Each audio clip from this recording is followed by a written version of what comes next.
Busted. The reviews are in. Awesome. You wanted more Joe Concha. And we heard you. More Joe. More show. We're talking to you. Under promise and over deliver. Joe Concha. Weeknights at 9. Plus Sunday mornings at 11 on 77 WABC. Jimmy Kimmel no longer tries to be funny. Not that he ever really was. Joe Concha. Weeknights at 9. Plus Sunday mornings at 11. Democrats defending cocaine coming into the country. Starting a business can seem like a daunting task, unless you have a partner like Shopify. They have the tools you need to start and grow your business. From designing a website to marketing to selling and beyond, Shopify can help with everything you need. There's a reason millions of companies like Mattel, Heinz, and Allbirds continue to trust and use them. With Shopify on your side, turn your big business idea into... Sign up for your $1 per month trial at shopify.com/special offer. This is the Cats Roundtable with John Catsimatidis. Everywhere around the world, they come to America. Every time that flag's unfurled, they come to America. Welcome to the New York edition of the Cats Roundtable. This is John Catsimatidis. We have a great show for you again today. Steve Cates, you look up at the sky, what are we going to see? We have the new New Jersey GOP chairwoman, Hannon. John Terrett on the financial news for the week.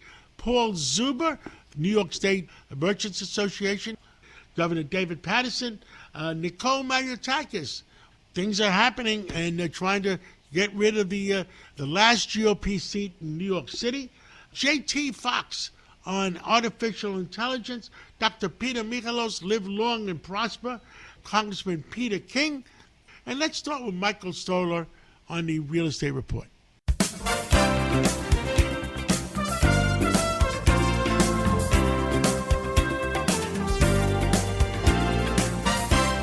Good morning. This is Mike Stoller for the Stoller Real Estate Report.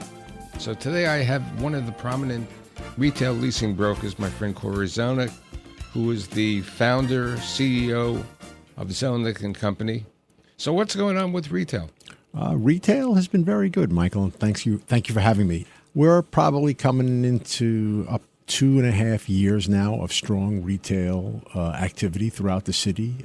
Luxury has filled up. It has leveled off, but luxury had a big run, and all of Madison Avenue, what we call the Gold Coast, is all filled up. The Meatpacking District, which also has luxury, is very, very saturated now with luxury and very few availabilities. And if you look at just sort of the main markets throughout the city, they're pretty filled up. Space is hard to come by in what we'll call the main streets. Buy now, pay later. What is that? Buy now, pay later. I told you was a new acronym. A new acronym for the customer. So holiday sales this year were very strong. They're saying upwards of $1.7 trillion spent throughout the holiday. But they said buy now, pay later. So it's a lot of credit card usage. And so that may cause some concern going into next year because obviously people are going to have to pay those debts.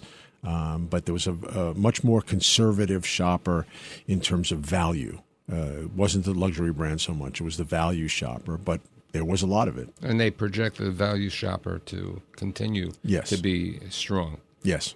Okay, who do we consider the value shopper?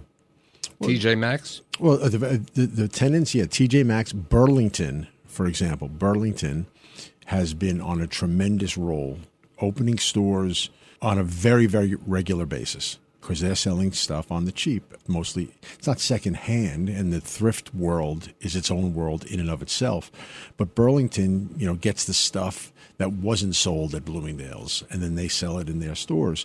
And they have been taking advantage. What's the difference between Burlington and TJ Maxx? There's actually some similarities. I think if you put them on a scale, Burlington might be a little bit lower in terms of affordability and pricing, but they do the same type of thing. They'll take Bloomingdale's extras or Nike's extras, and then they resell them at much lower prices. But Burlington went out in a rage, in a good way, of grabbing vacated Bed Bath and Beyonds around the country and things of that ilk. So, there hasn't been a lot of development going on retail-wise. And so supply has been short, even though we regularly read about bankruptcies. A lot of the space has been absorbed. What's happening to existing mall space that's been around? Well, there are different type of malls, right? There's the outdoor open air mall, and then there's the enclosed mall. I think a lot of the remaining enclosed malls, which there are not a lot of, are getting repositioned a little bit, but they are starting to fill up. Again, there's not a lot of new development, so the old mall is now sort of the new mall, and people are starting to come in to shop. They see that because going back to my holiday sales report of the 1.7 trillion. 250 billion of it, a huge number, was online, but the majority of it was people going to the stores to shop, and so the malls are making a little bit of a comeback. Okay, the trend is also for smaller stores, correct? For the most part, this small today, 2,000, 2,500, maybe 3,000 square feet, and then you jump from there to the box, which is the Burlington and the TJ Maxx's that we were talking about. So you go from there to there. There's not much in the middle, in that 5, 6, 7, maybe even 10,000 range of a tenant looking to grab space, because around the country, we've all read about the drugstores that are closing, not just what we see here in Manhattan, but around the country.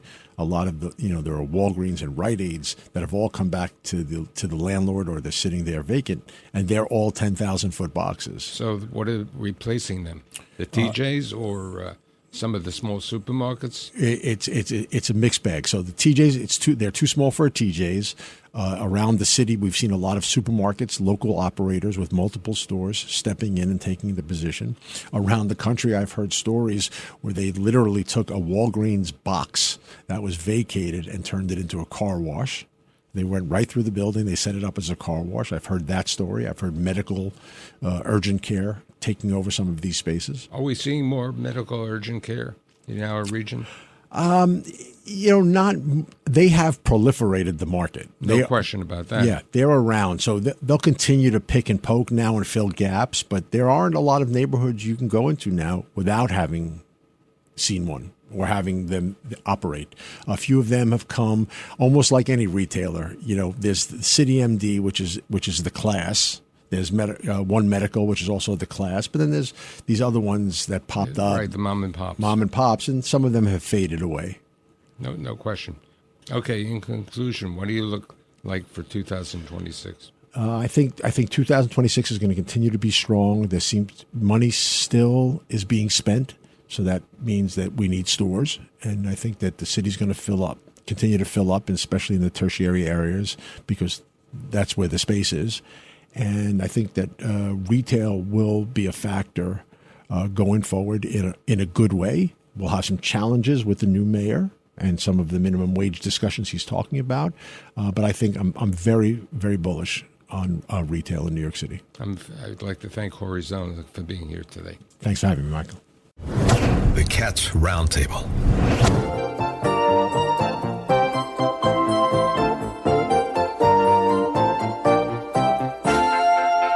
Dr. Peter Michalos, live long and prosper. There's so much science moving along so fast. Where do we start this Sunday morning? Well, today, John, we're going to talk about a very interesting topic that it's estimated that 133 million Americans deal with every day in some form or another, and that's called inflammation, also referred to as inflammaging. Some inflammation is good for us because it actually helps us fight off viruses, bacteria, infection. The problem is when inflammation becomes chronic and is very intense and high levels, it does damage, and it's referred to by some as the silent fire in our bodies. It weakens our immune system, and it's like a smoldering log inside your fireplace. The fire goes out, but it continues to smolder continuously for a long. And the dangers of ongoing chronic inflammation is it turns out that it triggers heart disease, which is the number one killer of Americans. Then there's cancer that it helps trigger. It's thought to trigger diabetes. All the different bowel diseases are associated with inflammation. And one of the more serious ones is the neuroinflammation or cognitive decline, like Alzheimer's. And a recent publication in July 25 in the prestigious Nature Communications showed that the title was Accelerated Brain Aging During COVID-19, and they looked at scans of 15,334 participants, and it turned out that it accelerates aging, and it actually affects men more than women. And it turns out that just a single infection from COVID-19 flips our inflammatory system into overdrive, and COVID-19 also causes inflammation. A bunch of people have it who we know who've had heart inflammation, and they end up with shortness of breath, palpitations, rapid heartbeat, and it even goes up the nose, as you talked about once, and it damages the cells of smell in the nose, the olfactory system, and that can be ongoing damage that has lasted continuously since the time of COVID for some people. And the researchers in Australia found this that the brain inflammation that it causes is it looks similar to Parkinson's on the imaging. Some of the tests you can do to see if you have inflammation in your body is the ESR, which is the sedimentation rate. And when that's elevated, it's a sign of inflammation. Homocysteine is an amino acid marker that also, if it's elevated, is a sign of inflammation. The C-reactive protein, specifically the highly sensitive C-reactive protein called CRP, is also a marker of elevated inflammation. Another one is TNF-alpha, tumor necrosis factor, another marker of inflammation. And, of course, good old uric acid levels, which are seen in gout, and that's associated with inflammation. And that's why during COVID, some doctors, especially in Greece, they were using a lot of colchicine to stop the inflammation. And also some people laughed when people talked about hydroxychloroquine during COVID, but it turns out now that they look back at all the studies, when given consistently and early, it does block the cytokine storm and inflammation of COVID.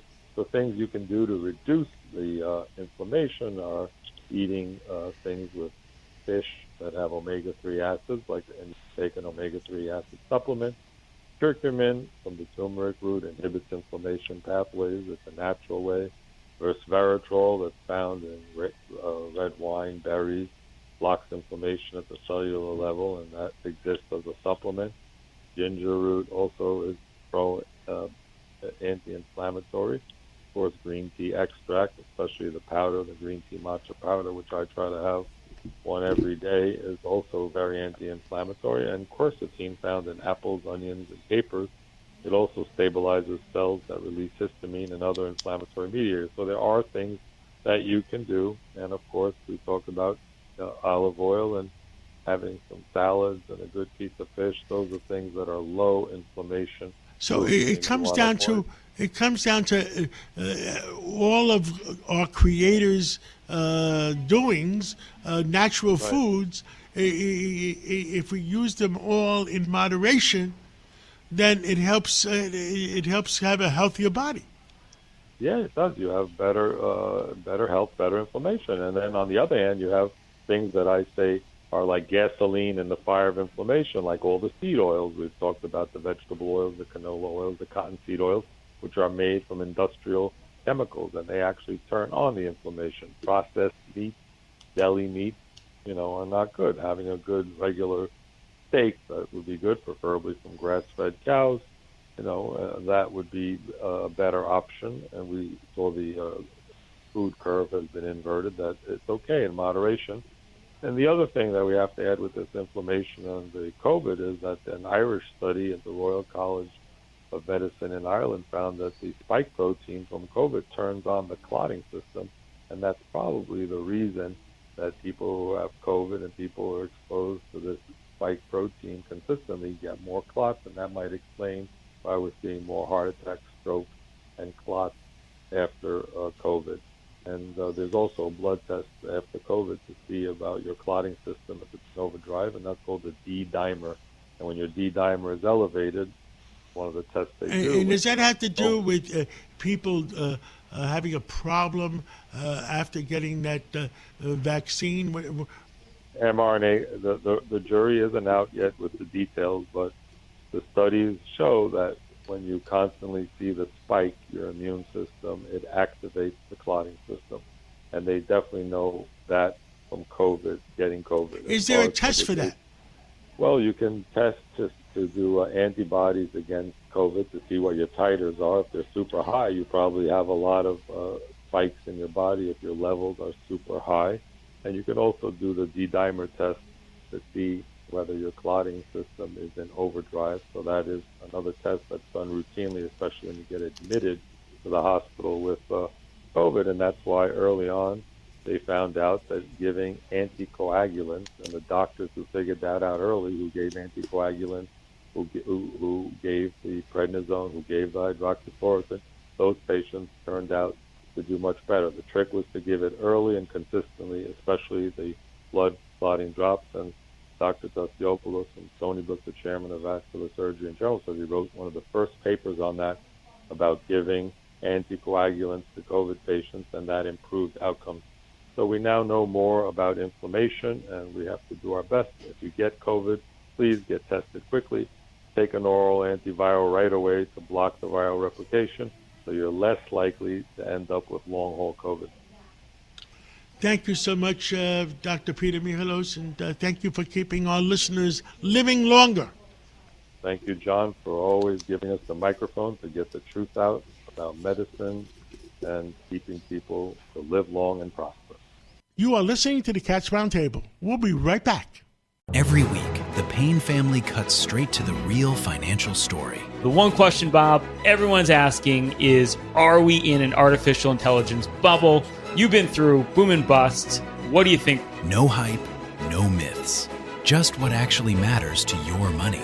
Does feel very similar to what we experienced in the 90s. Where are we, though? Are we in 1995, 1997, 1999? Listen to the Pain Points of Wealth on the Red Apple Podcast Network. Well, the holidays have come and gone once again, but if you've forgotten to get that special someone in your life a gift, well, Mint Mobile is extending their holiday offer of half off unlimited wireless. So here's the idea. You get it now. You call it an early present for next year. What do you have to lose? Give it a try at mintmobile.com/switch. Limited time 50% off regular price for new customers. Upfront payment required. $45 for 3 months, $90 for 6 months, or $180 for 12-month plan. Taxes and fees extra. Speeds may slow after 50 gigabytes per month when network is busy. See terms. Welcome back to the Cats Roundtable.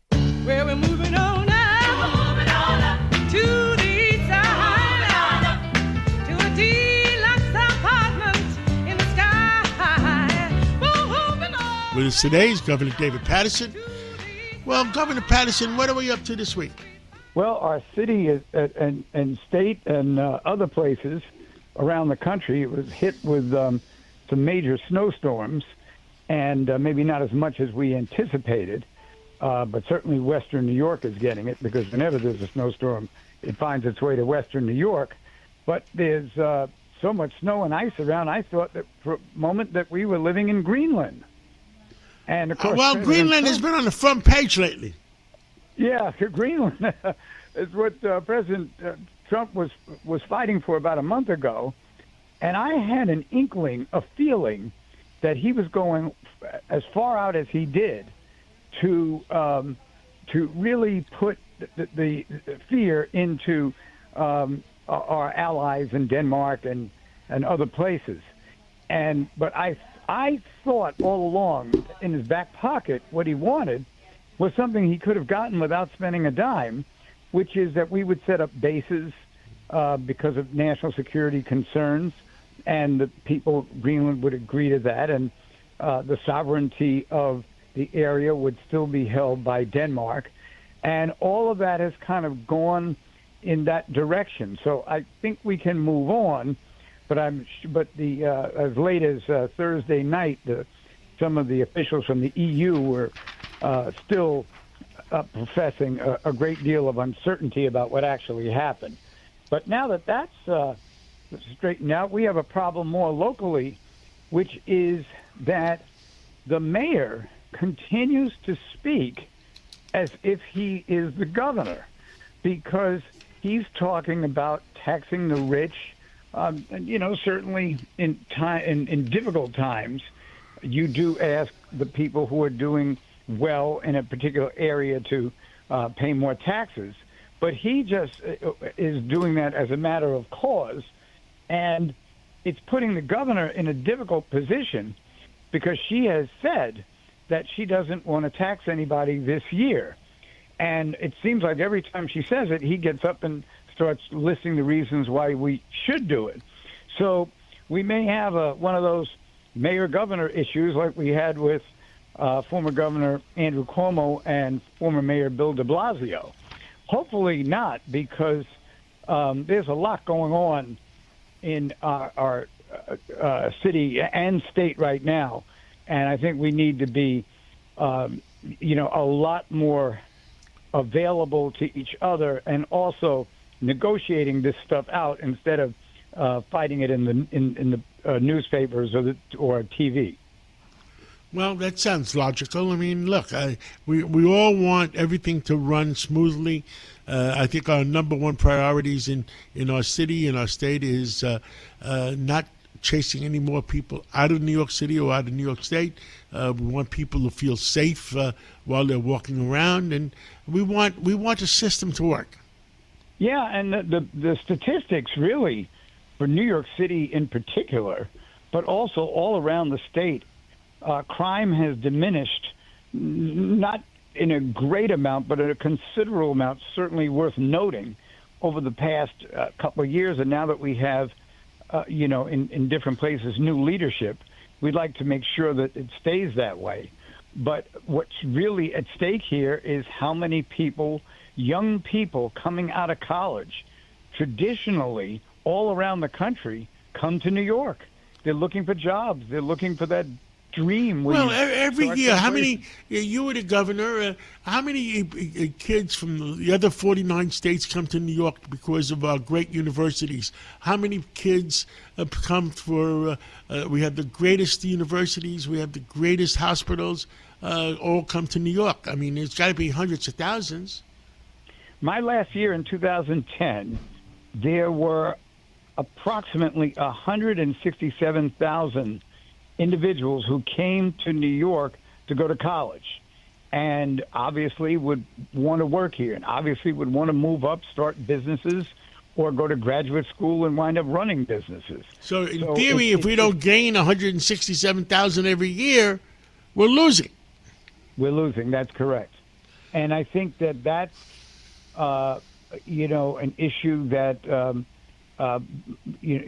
the higher officials, the mayor, the governor, and majority leader and speaker of the assembly in Albany have really got to find ways to bring back that flurry that does nothing but increase our economy and enables us to have the resources to help more people who are under siege during this period of time. So It actually would accomplish two goals. Well, Governor David Paterson, thank you for coming on, and God bless you and God bless America. God bless you and the family, John, and everybody. The Cats Roundtable. With us today is Congressman Peter King. What's on your mind today? Hey, John, I tell you, there's a lot on my mind, and one thing that is really sort of annoying me the most, which is hitting me the most, is terrible stories in the media about ICE. To me, ICE is a tough job to do. It's never pretty. It never looks good when people have to be arrested when they're resisting. And so you have ICE in the middle of it where people are actively resisting. Mobs are coming out against them. But what makes it even worse is the local mayors and the governor out in Minnesota, Governor Walz, and the mayor of Minneapolis. They are basically encouraging the people to resist, telling them to come out. I mean, anytime the police, law enforcement is carrying out a raid, it can't be telegraphing it in advance. And it never looks pretty. I mean, they come in, you can see taking out people who don't want to be arrested. You have people around them who are going to support them, which makes it bad enough anyway. Then you have, like in Minneapolis, where the mayor and the governor are basically urging the people to resist, and the mayor has the police virtually standing down and not cooperating with ICE, then it leads to the troubles that follow. Now, for instance, here on Long Island, in Nassau County, ICE has carried out a number of operations, but our county executive, Bruce Blakeman, has worked out an arrangement with ICE where the police ensure that what ICE does is not going to be interfered with. Anytime there's demonstrations are carrying on, the police hold the demonstrators back, and ICE does their job. And ICE until now, there's been very little violence in Nassau County or in Suffolk County for that matter. And I can tell you, in Minneapolis, John, there is a real problem within the Somali population. Let me ask you a question, Peter. Maybe you know, Congressman. Is it the politicians telling the police what to do in Minneapolis, or is it the police themselves? No, I think it's basically the orders come from the top. They basically stay back. Now, they may have loosened that a bit now, but I can tell you, in Nassau County, something like that has happened. The police are out in force. They have an exact line that the protesters are not allowed to cross, and there's no interference that's allowed in any way. But no, I would say it's primarily the result of the mayor and the governor, what they're doing, and that's what leads to the extra violence. There's going to be some violence anyway when people are that actively resisting. I would say in the Somali community, when I was chairman of the Homeland Security Committee, we did an investigation, and Al-Shabaab is an affiliate of Al-Qaeda. They have a lot of support in that community. You actually had young men being sent from Minneapolis, young Somali men being sent over to Somalia to fight. And they have recruiters in that area. You have the imams who are telling their people not to cooperate with the FBI, the police. That was going back 10, 12 years ago. So there really is a real issue there among that community, within that community. Obviously, there's a lot of really good people, but the fact is there are some bad actors in there, and whether it's Congresswoman Omar or the mayor or the governor, they should go out of their way to appease them, and the result of that, innocent Somalis are the ones get hurt, and now we have innocent ICE officers being hurt. Understood. Well, Congressman King, I hope we have some common sense in the near future, and I hope somehow we put law enforcement on the same wavelength, and that when it comes to breaking the law and not helping ICE federal officers, then the politicians shouldn't have anything to say about it. Absolutely not. To me, they talk about insurrection. That is insurrection. When you have local government officials refusing to cooperate and actually impeding the conduct of legitimate, lawful federal law enforcement. Well, Congressman Peter King, thank you for coming on this Sunday morning, and we'll let you get to the church on time, and thank you for calling in. You got it, John. Thank you. With us this morning is Congresswoman Nicole Mayotakis, and there seems to be a problem with congressional districts in New York City. She is the target, and she is the only Republican in New York City. Well, Nicole Mayotakis, why are they attacking you? Well, John, if you remember, I'm sure your listeners remember that a couple of months ago, a Democrat law firm here in Washington, D.C. filed a lawsuit, which was meritless, claiming that the district disenfranchised minorities, particularly Hispanics and African Americans. And their proposed solution was to put Staten Island with Lower Manhattan to add more white liberals. In the process, would take out me, the first Hispanic to actually represent this district in Washington. And so, sadly, what happened this week was a judge who happened to have been the chief of staff and counsel to Governor Kathy Hochul. This is Judge Perlman. He sided with the Democrats, which really wasn't a surprise considering his background. But we are going to appeal it, John, and I believe this case we will prevail in the end, even if we need to take it all the way to the U.S. Supreme Court. This is an attempt by the Democrats to simply tilt the scale to take this seat from the people of Staten Island and Brooklyn, who previously fired a Democrat in 2020 when they were unhappy with their representation. And so we will fight to protect this district and the voices of the people of Staten Island and Brooklyn and preserve what is the only Republican voice our city has in Washington, D.C. You already represent Staten Island, all of Staten Island, and parts of Brooklyn. So they want to switch you out of Brooklyn into Manhattan? Yes, exactly. So they can add white voters who would vote Democrats. See, it's not even about the minorities. It's about them trying to tilt this scale to steal this seat from the people of this district. And they can't beat us, John, on merit, on debate, on public policy. So they need to stoop to filing such a meritless lawsuit to try to steal this district. But we believe at the end of the day we will prevail, and I will continue to fight for the people of Staten Island and Brooklyn as I always have. Would it affect the election this November, or is this in the future? As of right now, the judge is asking that the Independent Redistricting Commission come back with a new map February 6th. They are trying to jam this through for this year's election, and we're going to do everything we can to preserve our district because, look, John, the people of Staten Island and Brooklyn, they deserve to elect their own representative. It shouldn't be some Washington law firm coming in here saying, you know what, this is who's going to be your representative, whether you want them or not, simply because they have the ability and their political connections to do this. It is really an injustice for the people of the district who have had their, this district, again, does not agree with Mayor Mondani. It doesn't agree with Governor Kathy Hochul. They didn't vote for those individuals, and they're subjected to the two of them regardless. They need to have bipartisan representation. And the fact that this district, from a registration standpoint, is actually a Democrat district. Remember, this district is 40% Democrats, 27% Republican and conservative, and then the remainder are third-party independents.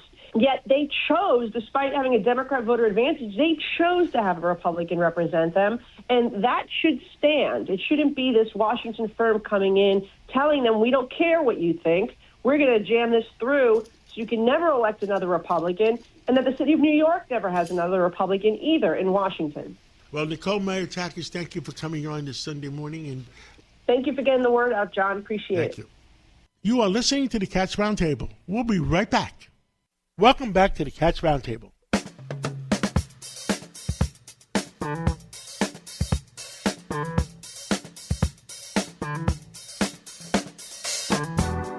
With us today is Paul Zuber, Executive Vice President of the Business Council of the State of New York. Well, Paul Zuber, what the heck is going on? Well, John, the governor released her budget this week. Let me start by saying it's not bad for business. I think the big positives out of her budget proposal is, first and foremost, she's not increasing taxes. I think that's the big issue. I think not oddly enough, but I think she listened to the business community because, as you know, several months ago we came out with something called the Blueprint for New York, where we surveyed all these business leaders throughout New York State. And the big thing that everybody said was a problem was regulations. We're an overregulated state. It's costing us money. That cost is impacting affordability. So to the governor's credit, she has put in some things where CEQA reform to make it easier to build in New York State. She's looking at some, regulatory reform and fixing some of these regulations. So I think there are a lot of positives out of the budget. But where I caution people, and what really truly worries me, is what I see going on in Albany with this growing movement to tax and spend our way out of everything. Because right now, it seems as though the mayor of New York City is not happy that he's going to be $12 billion short over the next 2 years, too. Yeah, he's $12 billion short over the next 2 years. So his solution is, we should tax millionaires and tax corporations. So my response to that is a couple of things. First, why should somebody or a company that lives in Syracuse, New York, or someone who's making over $1 million that lives in Nassau County, why should that person be required to fund a hole that exists in New York City? Because that's what will happen. You can't just tax. You raise the corporate tax, you're raising the corporate tax on everybody. If you raise the income tax, you're raising it on everybody. So that's number one. But number two, I think there's more of a fundamental issue, which is if you raise taxes, whether you raise taxes, personal income taxes on millionaires or corporate taxes, you are ensuring the death of New York State. Study after study has shown that people are leaving New York State. Is every millionaire going to leave New York State if you tax millionaires? No. But some will, and the perception of New York will only grow in the minds of every potential business that could consider coming to New York. Will grow in their minds that New York is just a tax-happy state. And if we want to build economic growth, it is not going to occur by taxing people and doing a spend and tax. And quite frankly, as a consumer, as a resident, as a voter, we all have to deal with our own personal finances. When we overcharge on our credit card, we have to pay our credit card. We don't suddenly magically get money by forcing our neighbor next door to pay for our credit card. I am sorry that Mayor Mamdani has walked into a budget crisis. It's an awful situation to be in, but that's the job he accepted. He accepted that job as mayor, and that's something that he's going to have to deal with. And quite frankly, raising taxes is not the solution. There's already an article by the New York Times that, business growth in New York City has halted. It's actually many businesses are closing. This is not the way to solve the issue. And I'm hopeful that the New York State legislature understands that as well. But, John, there's a lot of pressure on them right now. Obviously, the Democratic Socialists has grown in power and has grown in influence. They're primarying a lot of assembly members. They are trying to gain power in New York State.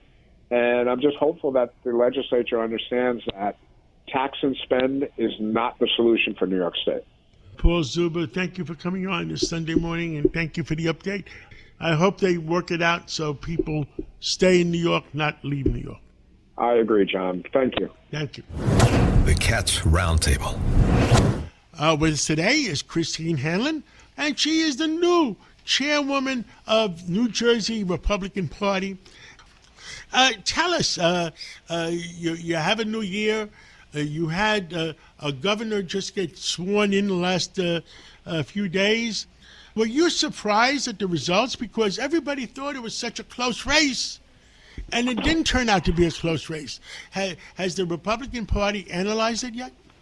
You know what? That is something that everyone's looking into. You're right.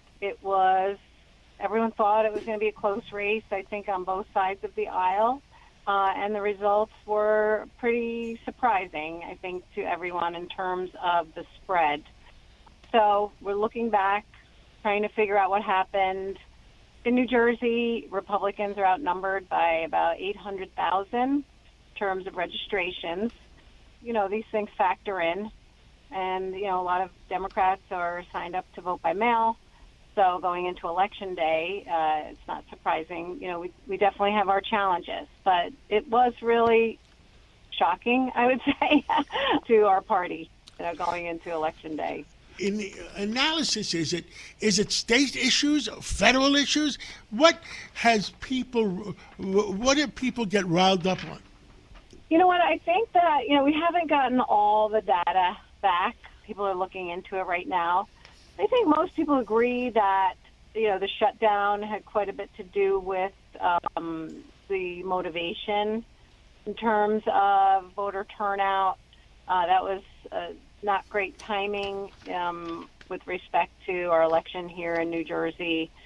So I think that there were issues like that really came into play, and it was like a motivating factor for Democrats to be going out to vote in the gubernatorial election. Was there any counties that really surprised you? I think people were surprised, across the board in certain counties where, Republicans lost ground. We lost some assembly seats and we lost some county seats. I will say in Monmouth County, we did very well. I was actually on the ballot myself past year with my strong team of county leaders. We didn't really have the impact that there was in other parts of the state. So I guess that was a little bit surprising because we didn't feel that same sentiments that were going on in the rest of the state.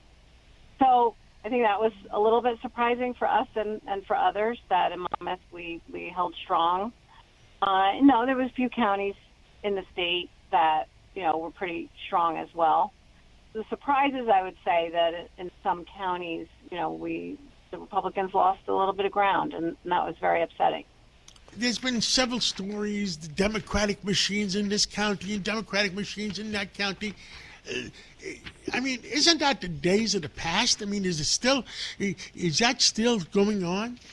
It depends on what you mean by that. They're, politics, Democrats have a strong machine in some counties and Republicans have a strong machine in some counties. So I guess it depends on what the definition of that. Well, it's when I talked to Chairman Gruder from the National Republican committee. And I said the number one item is to make sure there's no more voter fraud or there's no more sending out in a county with 500,000 people sending out 1 million ballots.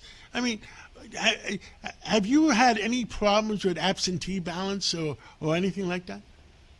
As an election official, from time to time, we've had issues here and there, isolated issues. But I wouldn't say I've seen, ballots being sent out that are in like those high numbers over the registration numbers. But if you're talking about a machine, the Democratic Party in New Jersey and in other states have really made a big effort in getting people on the vote by mail list and put a large investment of money every year into getting more and more voters onto the mail-in ballot list. And what happens is, going into election, when Republicans don't have the registrations that the Democrats do, we're going into an election at a disadvantage because a lot of ballots have already come in from the other side of the aisle. And going into Election Day, I think, if I recall correctly, it was like about 300,000 advantage going into Election Day in the early voting. So that is part of how the Democratic Party gets their voters out. And it's very challenging for Republicans in New Jersey because a lot of Republicans don't necessarily like to vote by mail. So you're missing out on some of those voters who might not be paying attention to a particular election and they don't go out to vote and they're not voting by mail. So we really do have our challenges that we have to really work on. It's like a structural deficit that is very important for us to be looking at.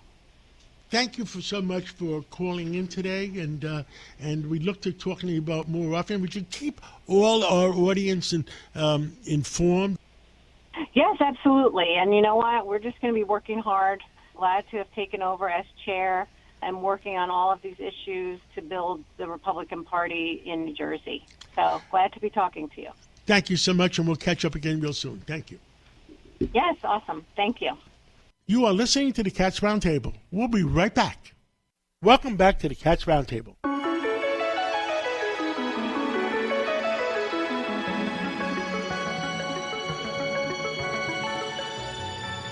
With us today is Steve Cates, otherwise known as Dr. Sky.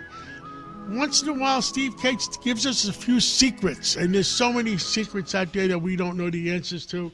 Steve. Well, good morning, John. As we move almost to the end of January, how fast the Earth goes around the sun, January 25th. John, let's go back in commemoration of Martin Luther King Jr. Day. How about the history of African-American astronauts? Many people may not realize this.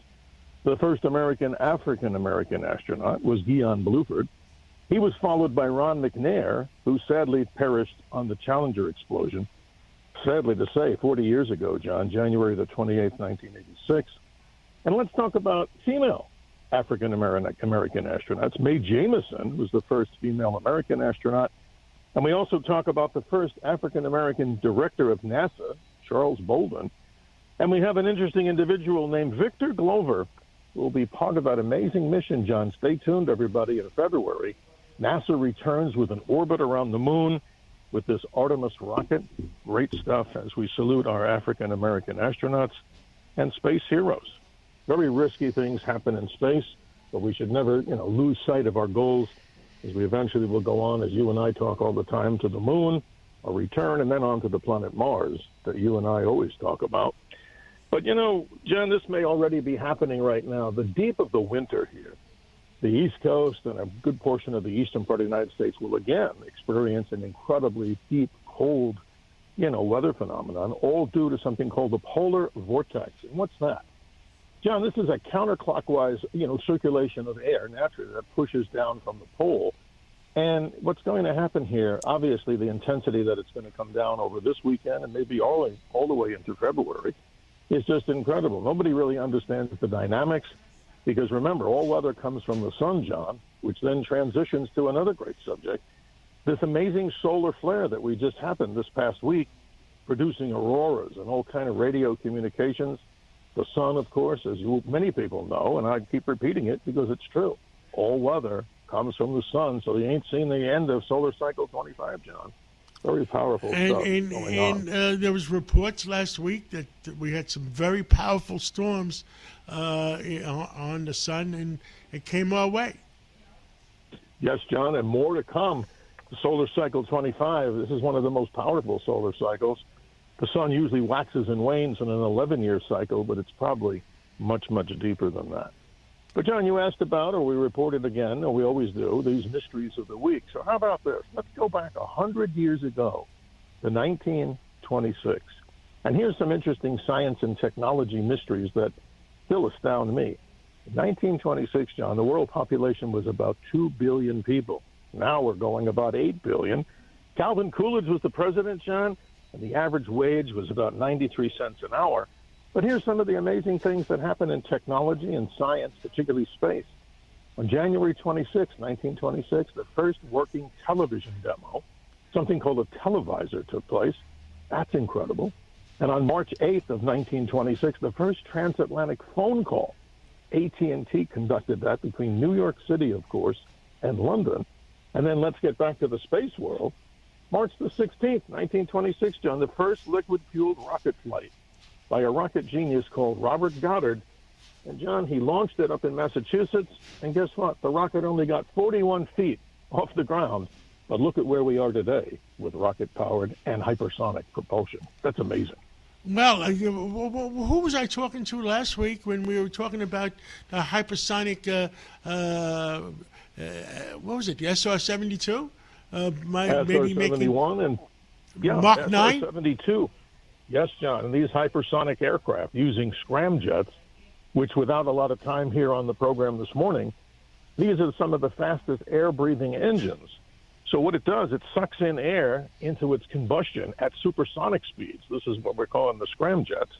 And that's just so amazing because if you go back to Wilbur and Orville Wright's flight, it's just amazing how fast and how far we've gone with all this technology. Only the best is yet to come, John, in hypersonic flight.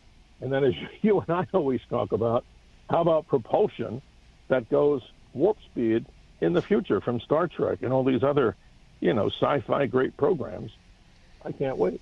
And we remind everybody, listen, of course, to the Dr. Sky Experience, midnight to 2 a.m. Eastern Standard Time, Friday and Saturday. And appreciate that, John, as we open people's minds on subjects that, of course, we hear from the emails we get.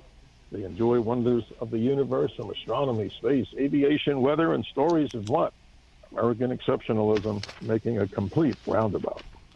Thank you so much, and we'll talk to you again real soon. Thank you, John. Have a good Sunday. The Cats Roundtable. With us today is JT Fox, a Canadian-American businessman. Well, JT, everybody wants to know what the heck is going on with AI. I'm very nervous about AI running a new revolution on nobody knows what the truth is. First of all, John, I think, Happy New Year. The AI, I think people listening to this understand. It's not just about checking emails or putting social media posts or quick replies. The value, if you just take a look at Elon Musk, right? Do you remember when they bought Twitter for $44 billion? Everyone thought it was crazy. Advertisers pulled out. Valuation went back down to $9 billion.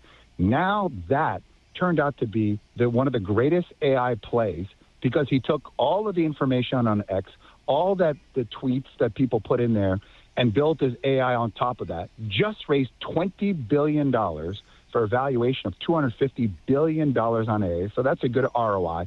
But the value is this. The IP, number one, all the radio interviews, all the radio show, that is becoming the big play. And you're seeing that with Paramount and the media play. Whatever every day that you do, that's the play. But for everybody listening right now, you're a personal assistant. You are a doctor. You are an entrepreneur. You own a spa. You can take what's inside your brain and AI yourself, and you will be able to sell it either as a brain or an AI employee. So, for example, you have amazing Ella and you have a Maureen, great assistant. Well, what say I say? You know what? I need a great assistant. Like John they've been loyal. They're very good. I could literally, if they wanted to, license their brain, and my assistant, my AI assistant, would think like yours. It allows you to have, for example, you have great staff. Chad, your CEO, great. How about if I have 100 Chads, right? How about if I have 100 John Katsimitidis? And I think that's where the thing is. It's going to amplify your good people. And the lazy people, the people that don't want to do anything, don't want to improve anything, they're either going to have to pivot or they're going to be on a job. So, of course, there's some downsides of AI that is unknown and people using it in a bad way. But I think it's going to do far greater into the world, because I think we need to take what's inside your brain and generational, John. When you pass away in 50, 60 years, we want to be able to have the John Katsimitidis brain for future generation, all of your business, your children, your grandkids. I read some that they have this new super computer that they think they can download the brain. Have you seen that one? Yes, I did. I mean, listen, remember when do you Y2K think, was going to be the end of the world. Is it ever going to be possible? I think I'd be concerned about a supercomputer cracking the quantum Bitcoin blockchain code, and that would cause a problem, right? Because they're not making any more. So, as anything, every positive will come with some negative. It just doesn't matter what it is, and it will disrupt a lot of businesses. AI is not an NFT, where that was just a stupid fad where people are overpaying for an image. This is real. This is not going anywhere, and it's making this. And I could tell you this, I think Elon Musk will make more money than SpaceX and Tesla and the Boring Company combined with Optimus robots. Tesla will be a robot company. There will probably be 3 robots for every human being, and that's not going anywhere, and that's a reality. So instead of being afraid of it, where it's not stopping, how can we embrace it? How can we get ahead of it? But with every robot, there's going to have to be a human that knows how to manage it, how to do it, and then if not, we need plumbers and electricians and HVAC people, because AI is smart, but someone's got to go do the work. What I'm worried about, on Instagram, 30% might be false information. But there was false information before AI. So I think now what's going to happen is 2 things. One, people are just going to not believe anything they see. Second of all, there will be AI detection tools that these AI companies are going to put is, what is the likelihood that it is a detection? You see that with deep fake. But before AI, there was people scamming and impersonating people. I mean, there's some fake Instagram profile with your name on there, and you don't even know about it. I think there will always be a downside.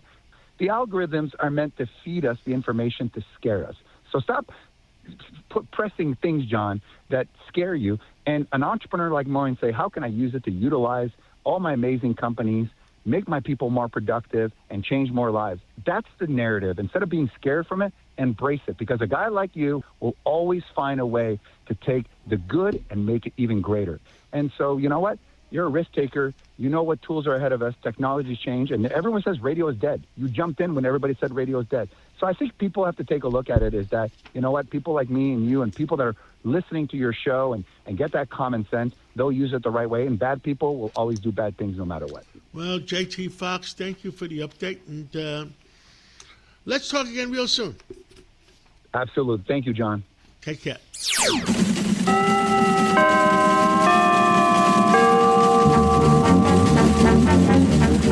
With us today is John Terrett to give us an update. What the heck happened to all the markets? Well, John, what happened? Well, John, good morning. Well, you know who dominated Wall Street for most of last week. He's your friend, the President of the United States, including on Thursday, I see, suing J.P. Morgan Chase and Jamie Dimon for $5 billion for alleged debanking. Of course, the real problem from Wall Street's perspective was a couple of things, and it came to life on Tuesday. There was a sell-off in the global bond market. Started in Japan, spread around the world amid worries about the policies of the new Japanese Prime Minister and snap elections there. And also, Wall Street was concerned about what President Trump would actually do and say when he got to Davos vis-a-vis Greenland. And on Tuesday, the Dow was down 800 points, and the S&P 500 and the Nasdaq gave up their gains for the year. Well, in the end, as we now know, President Trump said there will be no use of excessive force in Greenland, no tariffs imposed on the 1st of February, and he came up with that long-term deal involving the U.S., Greenland, and NATO, which I think is going to involve large chunks of Greenland being given over to American bases. And the markets like that, and they rallied for the middle part of the week. Now, Well, President Trump also talked about trimming the cost of defense companies by slashing CEO budgets. He talked about buying bonds to boost inflation or bring down inflation, bring it down, of course. He also talked about banning institutional investors from buying single-family homes and capping credit card rates at 10% for 1 year. And I noticed that a couple of banks are looking very seriously at that.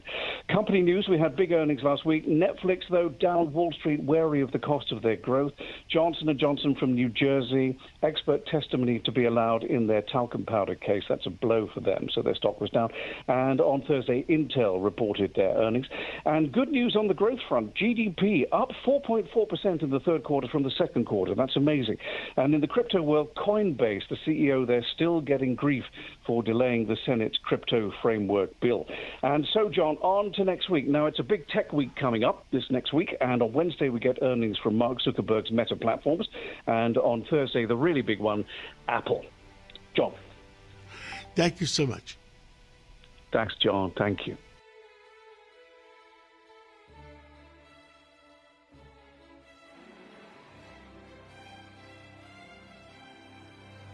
Thank you for being with us for the Cats Roundtable Local Edition, the #1 show on Sunday mornings in New York. Keep listening to us for the Cats Roundtable National Edition between 9 o'clock and 10 o'clock. So we'll be back to you in a few minutes after the news. Every week, the Payne family cuts straight to the real financial story. The one question, Bob, everyone's asking is, are we in an artificial intelligence bubble? You've been through boom and busts. What do you think? No hype, no myths. Just what actually matters to your money. Does feel very similar to what we experienced in the 90s. Where are we, though? Are we in 1995, 1997, 1999? Listen to the Pain Points of Wealth on the Red Apple Podcast Network.